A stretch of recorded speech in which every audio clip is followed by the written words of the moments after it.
And good evening. Welcome to NewsCompass. The hashtag on Twitter is NewsCompass. With me in studio is the Secretary General of the Kenya Union of Post-Primary Education Teachers, Akilo Misori. Thank you for your time, Katibu. Much appreciated. And virtually will be joined shortly by Nicholas Mayo, who is the chairperson of the Parents Association in the country. Before I get your account as regards the TSA and the union's standoff, let's get this soundbite from the new Kenya National Union of Teachers Secretary General, Collins Oyu. And you heard my counterpart talking about COVID-19 as a shield. Who doesn't know that COVID-19 is there? Shall COVID-19 stop you from eating? Shall COVID-19 stop you from going to school and teach? Let us not pretend. So the issue of calling on strike, that one is level to everybody. And Katibu, you were in that process sitting alongside the new NUT Secretary General, your counterpart on the other end, and he termed the proposal by the TSA as laughable. What was laughable about it? Three things. That the Teacher Service Commission brought forward a proposal, a counter offer, they call it, of unexpanded leave, maternity leave for mothers who have gone on maternity leave. And they've also brought in paternity leave, also extended between 14 days to 21 days. Okay. And then pre-adoptive leave, which was also given to those people who want to adopt children. They give you leave to go and stay with children. And these are not uniform. They are not uniform conditions for negotiations. Because those who want to go on leave are not the majority of the teachers. For example, those who are also want to adopt children are not the majority of the teachers. Okay. So the failure by the Teacher Service Commission to present to us what we call some they did not respond to the demand of either granting a given percentage against the basic pay that we had asked for. You know, from 2016 to 2021, the period is long. The normal practice in negotiations, which is internationally recognized, is the 2-year cycle. But already we had accepted the 4-year cycle when we were signing the first CBA in 2016. And for those who have been in this country for a long time, you do realize that the teachers have been very calm. Between 2016 and 2021, we have never issued strike threats over the period. That means that with this collective bargaining agreement, we have realized industrial peace and calm. Okay. And that is the reason for which what my colleague was trying to talk about as laughable is actually laughable. Okay. And it is not tenable in the circumstances under which we operate. Okay. We had been subjected to serious harassment and pressure that bring your proposals a year before the end of the CBA. And this one we did in 2019. Okay. Remember, 2 years before the end of the 2016-2021 CBA. CBA. Now, they drastically chose to keep quiet, and they only called us when it was 2 days to the lapse of the period. And that is the reason for which we say that if they were normally negotiating in good faith, they could have brought this one early, because teachers themselves also understand. In fact, the essence of social dialogue demands that you bring everything on the table. You don't shock and surprise your social partners. Okay, and you mentioned about harassment, and that was the same term that the immediate former NAC Secretary General Wilson Sossion used. And we'll come to the NAT-TSA relations and, of course, KUPPET, where you head. But talking about maternity and paternity leave, this is already a parliamentary law, and you can't debate law, isn't it? That's what we are saying, that we termed it administrative, because it is already legislated. You don't bring it in a negotiation when it is already law. And that is, I think, the Teacher Service Commission did not present anything. And apparently they were only coming to blackmail us with the empty collective bargaining agreement document, which would have necessitated a wrath from our members. Okay. And that is what we were trying to say. It is not fair for you to tell the teachers that this is what you have when it actually does not have anything. Okay. Now, talking about the 2016-2021 collective bargaining agreement, and it came after 36 days of nationwide strike by teachers, which ended up with a negotiated amount of about 54 billion Kenya shillings. And now it was the time to renew that and even better it up in terms of the monetary value and the pay increment teachers expected. But that seems not materializing at the moment. What's your next course of action? Our next course of action, you know, is going to be unprecedented, because we always have what we call the last tool we resort to, especially when we don't get what we demand. We don't want to go to that industrial action. Industrial action is not always the best, because nobody desires it. But if it is what should make the employer to think constructively, then we will evoke it, because it is also enshrined in the Constitution. At Article 41, subsection C of the Constitution, the workers have the right to a collective bargaining agreement. And at D, it says they have got a right to go on strike. So strike is something which is embedded in the Constitution. But that is taking it too far. We have already realized industrial calm. There has been peace, and we have already waited. And the life and the conditions of living continue to skyrocket. The insecurity that the teachers face are also there. We also have issues which are now brought by COVID. Okay. We also have issues related to transition from the old system of education to the new system of education, which have put a lot of demand on the teachers. Teachers are now staying longer at the place of work because the assessment modes preferred by this new system, those assessment strategies are not simple. And those are the reasons which now militate against them not presenting anything tangible.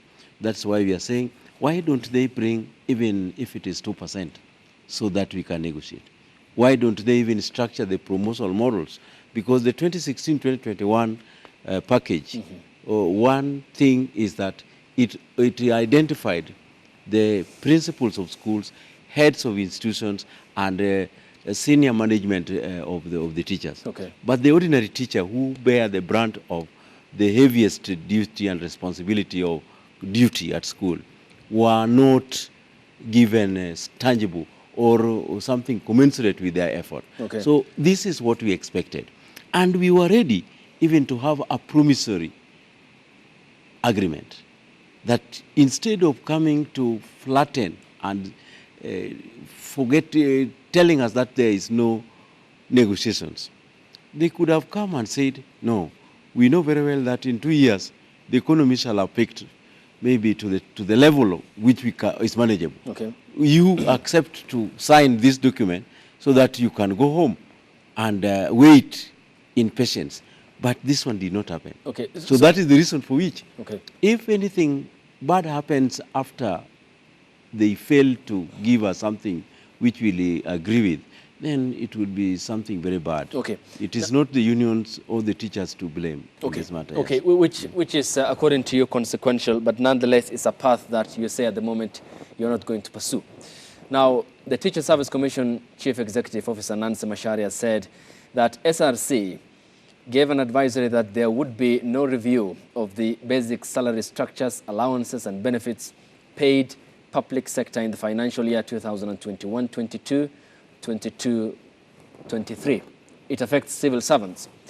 But when you met representatives of the Nancy Macharia-led commission, do you raise pertinent point as such that the Kenya Revenue Authority has achieved its target of tax collection, for instance. And question the reason as to why the National Treasury has embarked on this. Let us be very, very specific. In a service industry and in public service, we know very well that we don't talk much about our productive levels, because what we bring on board in terms of generating economic growth is something which you cannot quantify with using simple economics. But what is there is that we are aware, because even prior to this talk, when we met the Nancy Macharia committee, the president had already assured the international community that despite the fact that we have the challenges brought by COVID, the country was already projecting a growth of 6.1%. We know in this country there are also issues related to debt burden and so on. These ones we are alive to. But we are also aware that there are certain things that we cannot do unless our salaries are reviewed upwards. One of them... For instance, Katibu, when the pandemic was first reported globally in the province of Hubei in Wuhan city in China, what we saw was globally coordinated effort. Billions trickled into the country to address the pandemic issue. We have a concern about how that money was utilized, especially, and we just ran a story as you were seated here, the parliamentary committee hearing from the representatives of the Ministry of Health as to how the money was put into use. And this, of course, is the KEMSA scandal I'm talking about. So therefore, COVID-19 was catered for, isn't it? No, that's why you are saying, it necessarily, as a teacher... It never meant that the government should be using... As a teacher, I don't want to give them that kind of view or perspective to look at. I want us to engage constructively, that despite all those, they need to come up with a very constructive way of how to engage in social dialogue. You don't put up fires when you're already having a structure. We are already enjoying a very peaceful industrial environment, and we expect this industrial environment to continue to be very peaceful. But when they are trying to tell us that they cannot, they have frozen it, it means that somebody is becoming unreasonable in the wake of engaging. We as unions are created to engage, and you cannot tell us that for 2 years I will be retained in my job when I'm not engaging. What will we be doing with the Teacher Service Commission as an employer for over the 2 years when there's not? We can only be quiet if we have signed something which is worth reporting before the public and to our members. But in the circumstances where there are leakages, there are theft, there are corrupt practices which are reported, they should not allow us, because we can teach the same students the same. It will not augur well. We will be using pedestrian methods to address very pertinent issues of our members. Okay. We know very well that money can be got because there are challenges, but there are also economic indicators that the inflation has really soared. When the economics has gone, economy has really frustrated our efforts to even stay in decent houses, to even pay for our health, to even pay for our transport. That is the reason for which we are looking for money. It is not based on just theory, but it is based on what is there. Now, the Treasury allocated 588 billion Kenyan shillings to the Ministry of Education financial year 2021-2022.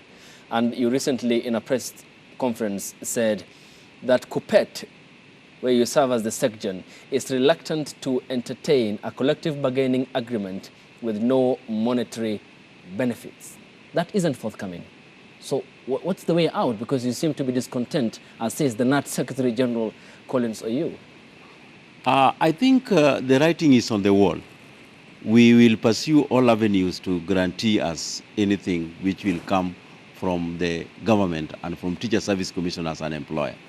The increment of billions into Ministry of Education is not going to be part of our argument. We know very well that our work is essential and it is cut for engagement of teachers. And therefore, if there are even trillions which is in the budget, but there's none posted to teachers, then that is cause for worry. And that is the reason for which we are saying, besides looking at an industrial action as an option, we must also term what the Teacher Service Commission brought to us unconstitutional, because you cannot fet our hands and you leave us not to engage. The Service and Remuneration Commission must be told off, and this one we shall go even up to the courts to render a judgment on their right place. Okay. Why do we have the collective bargaining agreement in the Constitution, and then a body comes, which is also in the Constitution, to rubbish that process? That process must be given life so that we see how we can canvass our issues before the country, and also to look at the best way of how we can get it. But in the absence that they don't give us, then we are not going to entertain that kind of proposal. Okay, and that proposal, does it then perhaps include the statement which further said, after the current CBA expires tomorrow, which was June the 30th, KNUT National Governing Council will meet within a week to deliberate on incipient vacuum and give direction to our members? Already, we are glad the Teacher Service Commission has already commissioned another meeting. We are already invited on a meeting on 13th, and we hope that this time round they will bring. If they don't bring, then we shall pass that bridge when we reach there. But we are aware that on 13th of July, there is a meeting which is already scheduled from 9 a.m., and we hope that they will bring something to the table. Yeah. And the former NUT Secretary Wilson Sossion is on record, and he said that all the collective bargaining agreement were never necessitated as a result of the diplomatic tone that you are tonight using in your submissions or in your account. And then do you think going forward that in the event TSC would not submit or put before you reasonable, tangible, substantial content in the next CBA agreement, then perhaps you will employ the same as Wilson Sossion did say in agitation and organizing for a nationwide strike? I think I may not be compelled to use strategies which at the moment may not work. But industrial action is a constitutional provision in our statute, and therefore we cannot avoid it. Another thing is we may lack the moral ground to just continue shouting if the employer can bring something to talk. Yeah, so if the employer fails to bring something, then that one will elicit a reaction, which is also provided for in law, not because I'm too diplomatic. The diplomacy may run out, and we will pick the option which will deliver results. If nobody will listen to what we are saying, then we shall make them listen through the established structure and law, which creates and gives avenue for us to have an industrial action. Whatever our colleague wanted or wants to do or wants to purport is the right route, work, but not all the time. Yes. Now, of course, talking about the unions in the country historically, since the formation of the Kenya National Union of Teachers, and of course the others that fall under the umbrella of the Central Organization of Trade Unions, there is a concern, especially among social caregivers, teachers and medical professionals. And we have seen the problem, of course, with the clinical officers, the Kenya National Union of Teachers, the Kenya Medical Practitioners, Dentists and Pharmacists Union, KMPDU. Do you see this as an attempt by the government to cripple unions in the country? I don't think this is an attempt to cripple. I have said, and I said it earlier before we began, in earnest, that the teachers are not engaged in work which you can quantify economically, that this is the amount we are bringing on board. but we make every sector of the economy to run, because you are here simply because God taught you English, and that's why you are so very competent in doing this. If we want a society which is which has got the capacity to transact business, or to be very keen in medical, to be keen in engineering and law, you must protect the professions, especially the profession of teachers. So if anybody has got the mindset to weaken the unions through denying them their right, then you will have a society which is demotivated. Okay. And once the teachers are demotivated, then you will not have the right knowledge, the right skills being imparted in the youth. So that is something which I think if somebody would want to make this one politically correct, to give such kind of comment, then that person will be out for a rude shock, or a rude shock to the extent which nobody can imagine. It is not easy to weaken the unions by telling them that you can negotiate. If they are going to be on the streets, like you have seen, when medical doctors and nurses and clinical officers are on the streets. So what you are reporting as news guys are people who are being buried and in droves, because there are no people to take care of them. We are service providers, need not to be stretched to this limit. But, like for example, you remember when COVID struck and schools were closed, last year alone, the year ending 2020, we had nearly 14,000 girls who had been found to be pregnant. And those ones have their education and their future ruined because they did not have the close contact with the teachers. So that is why we are saying that you should not push the teachers to go that far. If you're doing that, or you should not push doctors to go that far. You should not push anybody who is providing service to go that far. We will need to treat them with the dignity so that they also provide service. And the results, according to you, will be consequential, because if there are no medical professionals to run our healthcare system, it's of course consequential, and if there are no teachers to teach learners across the country, then the society faces a bleak future. Now, virtually we're joined by Nicholas Mayo, who is the chairperson of Parents Association in the country, stakeholder in the Ministry of Education. And Nicholas, thank you for your time, and much appreciated. Your company is worthy. And direct into this, from the parents' perspective, what's the viewpoint when you have no binding collective bargaining agreement for the year 2021-2026, and the TSC seems not to put proper offer that is content, that has made the other party content with the review in terms of the salary? And what does it generally portend for the workload under the competency-based curriculum, CBC? Thank you so much for having me in Hebrew TV. Actually, our feeling as parents is that we support the teachers' union in their struggle on the CBA, because parents are a very vital component to us as parents. When parents are happy, our children will be happy, and we're also happy as parents. But when teachers are not happy, they will tend to transfer the stress they have to our children. That is why I'm saying I'm supporting 100% the teachers' union in their struggle over this issue of CPA.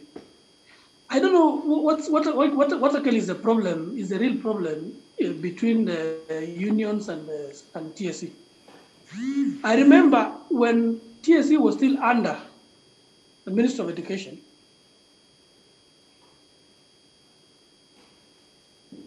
Yes, go ahead, Nicholas. Okay, we seem to have lost him, and as soon as my colleagues Joseph and company will be addressing that technical glitch, we'll be getting the account of Nicholas. But he seems to be also a discontent stakeholder, because the parents, he says, if the teachers are not well paid, if they are not well taken care of, then it's going to be consequential, which means that it hits back on them. And if a stakeholder like the parents, you, the teachers, are discontent with the TSC so far as things stand, then will the status quo move forward? And how do you look forward to addressing that particular problem? And in terms of engaging such a key stakeholder, what has been your level of engagement with the parent in getting their views on this? I think where our engagement with parents is not tailored structurally in our quest for pay. We have a robust constitutional provision, then an act which is enabling that constitutional to relate and to create the teachers, to create the framework of negotiations and so on. So we are also part of the society. And whenever, like, for example, at policy frameworks where we are, we usually engage, like Brother Maio. Let me just pass a condolence to him because he lost his mom, and I think his mom is buried. These are our real friends. Our parents are not enemies because they are the ones who give us children to teach. This is our nation, and this is our country. We need to give service which is due because that is the mandate which is given to us. But what brings the problem is that there is a disconnect when it comes to teachers' demands, or the services we give are needed, but instead of being given a raise, somebody can easily praise us that you are doing a good job, but it is for free. Yet the marketplace is crowded with all the challenges which the teachers also undergo, because the same schools which your children are going to are also the same schools where our children go. And we need to pay fees. We need also to put food on the table. So like now, what is now challenging indeed, it goes beyond even what we are asking for as pay. There is what we call 100% transition. That is that every child who passes through primary school now must go to secondary school. And the teachers are the ones who are facing the challenges of provision of infrastructure issues in the school. Where the infrastructure is not tenable, the teacher is supposed to make up for that period. That's why we are saying that our commitment and our challenge now at place of work require proper remuneration. And we are there to negotiate.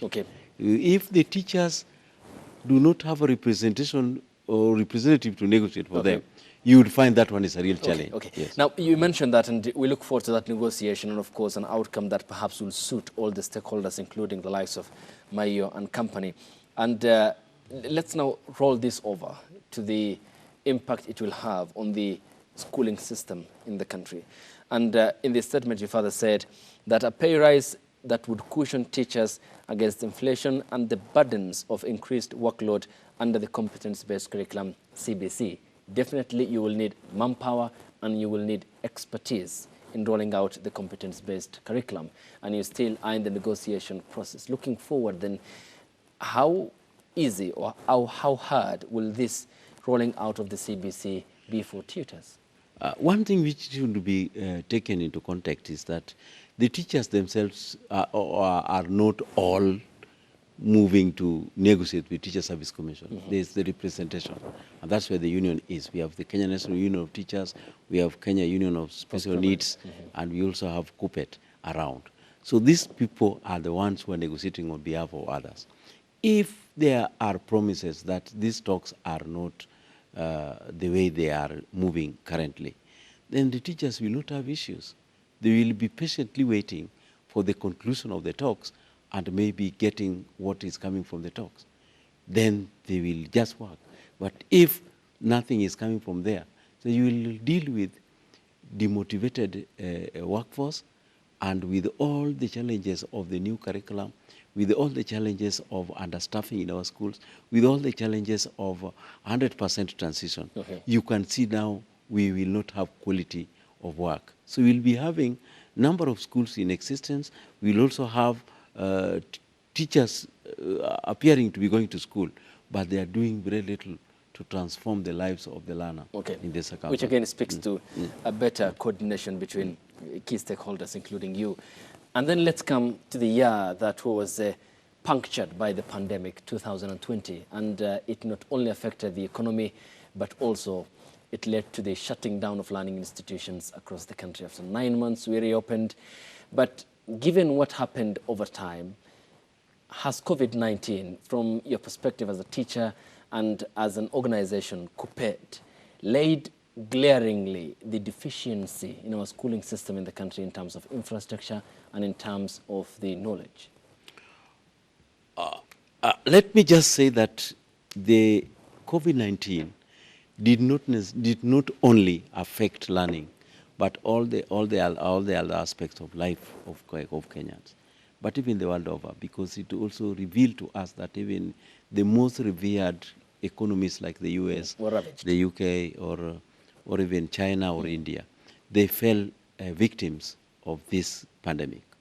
But back at home, when we were asked to relay lessons online, it now occurred that the nation is having the challenge, real challenge, of how to digitize our homes and how to provide learning through online platforms, because our connectivity was wanting, and most of the schools were also not well connected. You remember when you people were interviewing the students who scored KCSE in April. Yep. One of the students said that he had to forgo the online lessons because it was not working. Maybe the mother did not provide the right smartphone gadgets for that matter. But even in our national television, which was providing online learning through Kenya Institute of Curriculum Development, in some instances, the old system could not reach the wider section accessibility. Of accessibility. So that one is an issue. Now, coming even to health itself, you remember now, and one of the challenges we have, we are yet to vaccinate 2 million Kenyans. And even teachers who are supposed to have been vaccinated, only about 70,000 have been vaccinated. We expect teachers who are now the frontline workers in the combat of this disease to have had the vaccinations. That one is not forthcoming.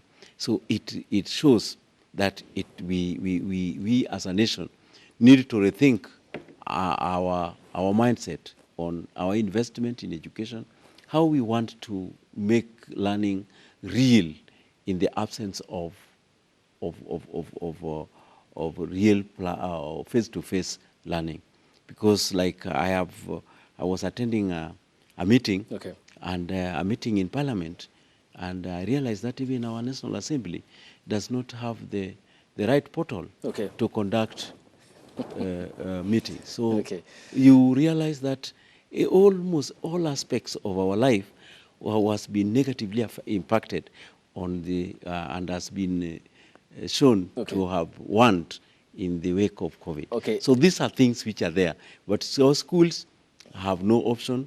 We must now develop the right platform to deliver education in the absence of face-to-face.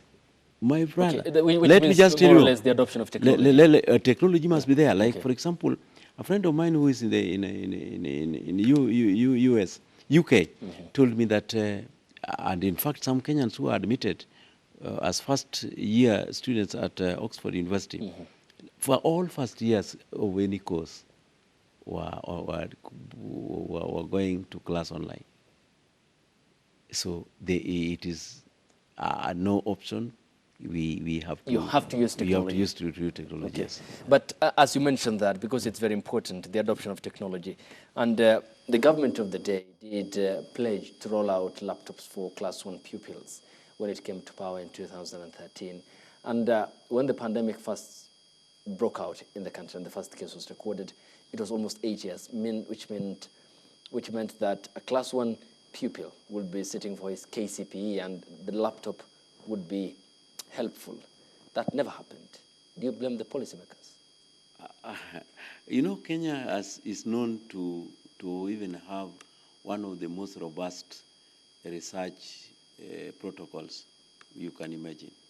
And I am not I'm not surprised that when the politicians were given the option to make pledges on what they were going to do, they even budgeted to have at least an annual 17 billion to roll out the laptop. That one is not strange in Kenya. You remember even the issues which we are grappling with currently in public life, that even when we don't even have water, and water is so necessary to make life, make us conduct agriculture through other means like irrigation. Some people pocketed over 20 billion, which was meant to even construct a dam. So that is a very normal way Kenyans look at life. Okay, if you look, when you look back in terms of pointing out the very glaring, the very glaring deficiencies. For instance, TSC comes on board, and Nancy Macharia says that for the next financial year, 2021, 22, 22, 23, as per the advice by SRC, there will be no pay review, and you have KRA achieving its target. The government never delivered on the laptop project. And when you at times engage these stakeholders, do you point out this as Kenyans? I don't want to go to the route which other people can also pick to do. I want to do what I'm best at, that I need to negotiate for the better terms and conditions of service for the workers. You aired just before this show, you aired how KEMSA was messed up. And that is about life. Not even about going to school. It's about life. So we have got very bad manners, and we have been in the press for bad manners. And if we don't change our attitude, and if we don't take seriously such simple issues like guaranteeing provisions which are in the Constitution to take center stage, then we will suffer the consequences. Okay, yeah. I get your point. Let's now engage Nicholas Mayo, who is the chairperson of the Parents Association in the country. And Nicholas, prior the technical glitch that we experienced here, we thank you for your company. And carry on from where you left in terms of the viewpoint from the Parents Association. Yeah, as I said before, we fully support the teachers, because without the teachers, our children will suffer. If teachers go under stress or duress, the stress will be transferred to our children.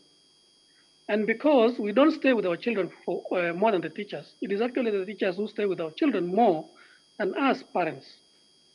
So we fully support their struggle on the increment of their salaries, because right now, as we speak, if you go around in any city in Kenya or in any town in Kenya, you'll find out that teachers have side hustles. Most of them have kiosks, they have matatus, they have others are farmers. You know, they spend more time in their side hustles than teaching our children because of the small salary they are given. Actually, it's their right, because they are employed by TSC, and they should be given their dues at all times. So, as parents, we fully support their struggle because of our children. Number two, we would prefer, because through experience, we have seen that since TSC was made a commission, their behaviors is a bit queer. It is not constant the way it used to be. They do their own things without consultation. And you know, TSC is very important as a big stakeholder, just like the parents. So if they do things on their own without consultation with the stakeholders, then these problems we are having, like the other day when they are recruiting teachers, they gave 30 marks to us to somebody who had gotten 30 marks for the year that teacher was employed. I mean, finished college, and then another 30 points for an intern. Imagine an intern who actually got internship in 2018 has more marks than a teacher who finished in 2012. Now, this teacher of 2018 will be employed. A teacher of 2012, 2014, 2015 without the internship will not be employed.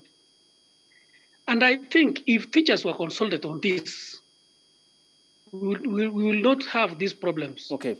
So I would prefer TSC to be made under the Ministry of Education, like just before. Okay. We didn't have any those times. Okay, and thank you so much. And Secretary General, as we finish up because of time, and we seem to be running out of time. And finishing up on this, because it's very important, I earlier talked about the infrastructure, and you said, more or less, the pandemic, as we saw globally and very practically, was more or less like an X-ray machine that revealed the inner of the global society, and we've seen how some countries had picked up themselves from the ravaging impacts of the pandemic. For us then, post-COVID-19, of course, the world never anticipated a ravaging pandemic as is COVID-19 when that was last perhaps reported with the Spanish influenza in 1918, 1919 at the end of the World War I. Post the pandemic then, how do we set up our educational infrastructure in terms of technology, in terms of reaching out to schools that have no electricity connectivity, digitizing generally the education sector in the country? I think that is now public knowledge that we cannot do and succeed. We cannot think and succeed with the old mentality. We have just to go the way of the present reality. With the new normal is that we must be creative. We must also show our level of investment in key areas which will ensure that we don't lag behind. First, even in technology. Even remember now the reason for which we cannot even vaccinate many of the Kenyans is because we don't have the capacity to manufacture vaccines in the required quantity to manage a pandemic. So that area is required. Our universities must now change their mindset. They must link up with the industry. That besides just doing research, they must ensure that they link up with the industry so that if it is required that you provide ventilators, then we only give you 6 months with money pumped into that area of getting raw material so that we can get the ventilators. Because it reached a time that now we could not manage our people even using oxygen, which can be manufactured even at Ebro. Kenyans could not. And already America, I heard this morning, was vaccinated. They have vaccinated nearly all. 300 million plus. Yeah, and they are saying that they are vaccines which they don't even have where to take. So it's a vaccine diplomacy type. Yeah, I see that thing. So with that one in mind, it now tells us that we must ensure that we digitize our schools. We must provide power to our schools. We must ensure that we now also make the classrooms friendly to the learners, such that if it is required that you are having lessons in a classroom which is not congested, then the school can provide that. It is now not going to be feasible that we are going to have classrooms behind shops or behind bars. Or under a tree. We must just ensure that if there is somebody giving approval for the size and the acreage of a school, then it must be there, because if social distance is supposed to be acquired in a school, then you must have it. So for those public schools, they don't have excuse. Then we must employ the number of teachers that we have so far trained. You realize what Brother Mayo is talking about, that some intern teachers were given marks. Why? Because the rate of employment is determined by also the number outside there. How do you sieve out those people you want to incorporate? When you have over 200,000 qualified teachers and the chances are 5,000. You must provide a condition for how to sieve those people to engage. And Nicholas, final word from you before I come to the Katibu in studio on a political note. what has the Parents Association learned from the year 2020 in terms of handling, children at home? Others never had the digital equipment to access education. If there was one, how would different grades of learners access one gadget? How would they provide the supervision of what they were accessing? Because it's common knowledge that Instagram or Facebook has more attractive features than a history class or lesson does. And therefore, what is their takeaway home for the year that was literally punctured by COVID-19? Thank you so much. I think we have experience of 10 months when we had our children home. And for sure, we preferred after experience that school is better than home for our children. Because the school setup, we have regulations in school, we have laws, we have somebody in charge. But at home, parents actually don't stay in their homes for long. In the morning, they must go to work. And for the 10 months our children are home, what we saw was actually an experience to us parents, that teachers are very important people to us. That is why every step of the way we must support the teachers. Even during recruitment, we must see to it that teachers are employed, because like us now, BOM, in every school, we are paying a lot of money to employ TSC teachers who actually would have been employed by TSC themselves. A teacher has stayed in a private school for more than 10 years.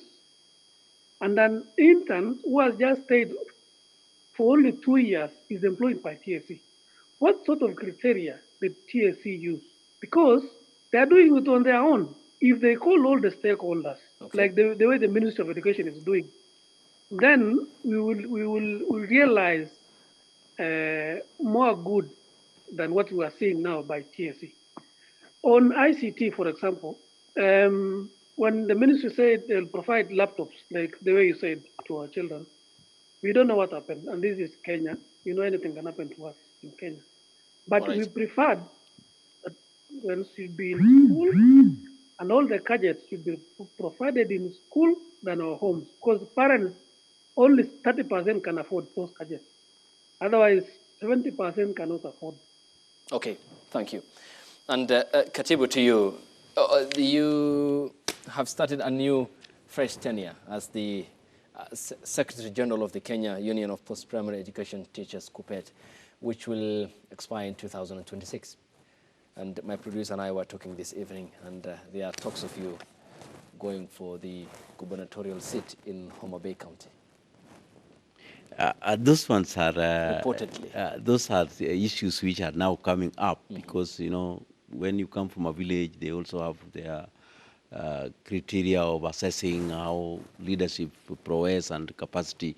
Our people of Homa Bay are already asking me to consider being their governor, and I'm making it a very serious consideration. Maybe I will be the candidate to beat. Yeah, come 2022. God willing. But meanwhile, my service to teachers is not going to be sacrificed simply because I have political interests. Those ones will come by the way. Just like when I was teaching in Migori, I devoted all my time to class, and I was not having active participation in union politics. But now when the time of reckoning came, I chose to cross over to come here. So when it comes, 2022, for decision making and giving the people what they want, I will come here and make a very serious pronouncement. Okay, so you come here and then we talk politics. You talk politics. Thank you so much. Your time is appreciated. Thank you. And this is the Secretary General of the Kenya Union of Post-Primary Education Teachers, KNUT, Secretary General Kelomi, sorry, thank you, your time is appreciated. Nicholas Mayo is the chairperson of the Parents Association in the country, and we had him virtually here on the broadcast. And thank you for joining us.